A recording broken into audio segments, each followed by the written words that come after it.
আসসালামু আলাইকুম রহমতুল্লাহ। আজকে আমরা জানবো ইংরেজিতে একটি ফ্রেজ যেটি খুব বেশি ব্যবহৃত হয়, সেটি হচ্ছে লেট অ্যালোন।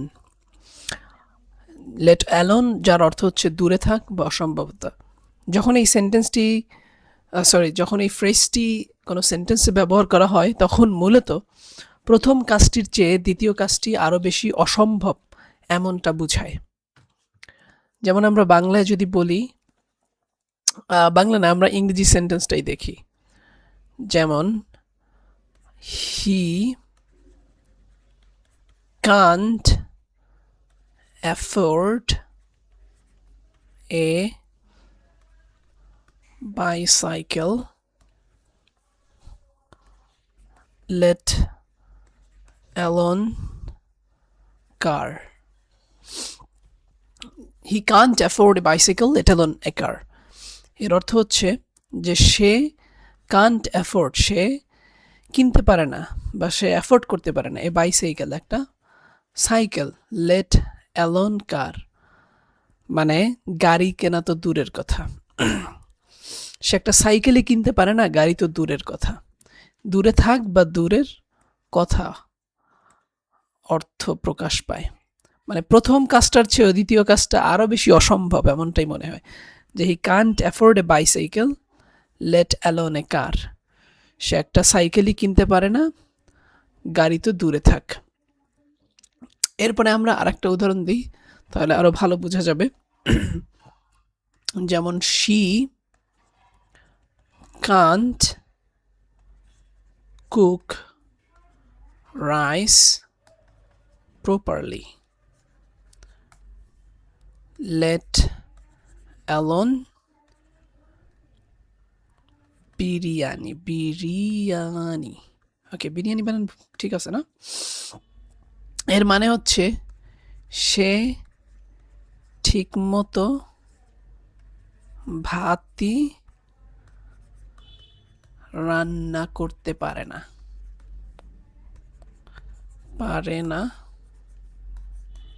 বিরিয়ানি তো দূরে থাক। বোঝা গেছে? সেকেন্ড উদাহরণ কি? She can't cook rice properly, let alone biryani. বিরিয়ানির কথা বাদই দিলাম, এরকম বলা যায় যে সে তো ভাতই রান্না করতে পারে না ঠিকভাবে, বিরিয়ানি তো দূরে থাক। She can't cook rice properly, let alone biryani. সে ঠিক মতো ভাতই রান্না করতে পারে না, বিরিয়ানি দূরে থাক। সো এটা হচ্ছে আমাদের সেকেন্ড উদাহরণ। আমরা চলে যাব আমাদের থার্ড উদাহরণে। থার্ড উদাহরণে আমরা দেখতে পারি আরেকটা, যেমন I don't have time to rest. অর্থাৎ আমার বিশ্রামের নেওয়ারই সময় নেই, লেট অ্যালোন ট্রাভেল। যেমন আমি ঘুরতে যাব, সেই কথা তো বাদই দিলাম। I don't have time to rest, আমার কি বিশ্রাম, রেস্ট মানে কি বিশ্রাম, বিশ্রামেরই সময় নেই, লেট অ্যালোন ট্রাভেল, অর্থাৎ ভ্রমণ দূরে থাক। ভ্রমণ দূরে থাক, আমার তো বিশ্রামেরই সময় নেই। I don't have time to rest, আমার সময় নেই বিশ্রামের, লেট অ্যালোন ট্রাভেল, ভ্রমণ তো দূরেই থাক, দূরের কথা। এরপরে যদি আমরা লাস্ট আরেকটা দেখি উদাহরণ, যে বাংলায় আমরা বলি যে সে ইংরেজিতে কথাই বলতে পারে না, পড়ানো তো দূরে থাক। আচ্ছা, এটা আমরা কিভাবে তাইলে লিখতে পারি, অনুবাদ করতে পারি?